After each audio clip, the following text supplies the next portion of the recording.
সেটা দুর্বল পার্লামেন্ট। যদি কোয়ালিশন সরকার গঠন করতে হয় সে পার্লামেন্ট তো দুর্বলই হয়। তাই বর্তমান পরিস্থিতিতে পদ্ধতিতেও তো দুর্বল পার্লামেন্ট হওয়া সম্ভব।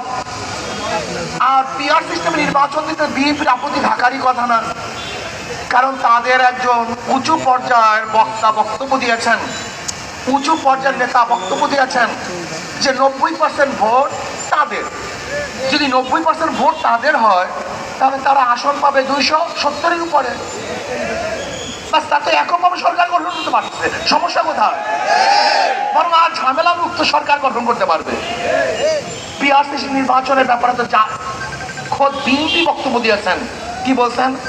তিনি জাতীয় সংসদ গঠন করবেন, জাতীয় সরকার গঠন করবেন। তা জাতীয় সরকারটা কিভাবে হবে আমাকে বলুন? সবার সম্মিলিত যে সরকার হয় সেই সরকারটা একদম জাতীয় সরকার হয় না, একক সরকারকে জাতীয় সরকার বলা হয়। তাই যেহেতু সবার সম্মিলিত সরকারকে জাতীয় সরকার বলা হয়, আর পিআর পদ্ধতিতে তো সমস্ত দলে, সমস্ত মতে, সমস্ত আদর্শের মানুষগুলো সংসদে যাবে। তাকে সেহেতু বিএনপির বক্তব্য অনুযায়ী তো পিআর সিস্টেমের নির্বাচনের প্রয়োজন। পিআর নির্বাচনের সবচেয়ে বড় ফায়দাটা কি? পেশিস তৈরি হবে না, কালো টাকা সরাসরি হবে না, পেশির শক্তি ব্যবহার করতে পারবে না, ভোট ছিনতাই হবে না, কারোর ভোট বিফলে যাবে না, পচবে না।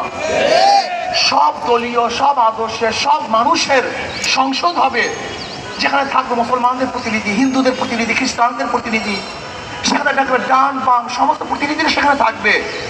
রাস্তায় আন্দোলন করতে হবে না, আমাদের আলোচনা হবে সংসদের মধ্যে, রাস্তায় চিল্লাচিল্লি কোনো প্রয়োজন নেই।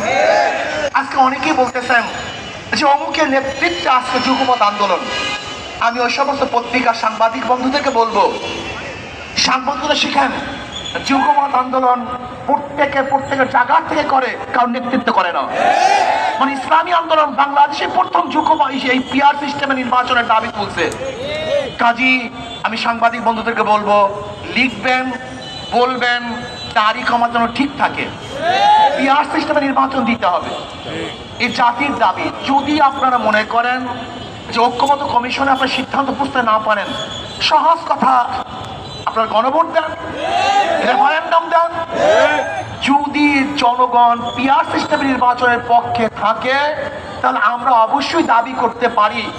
আর যদি জনগণ পিআর সিস্টেমে নির্বাচন না চায় তাহলে আমরা দাবি করব না।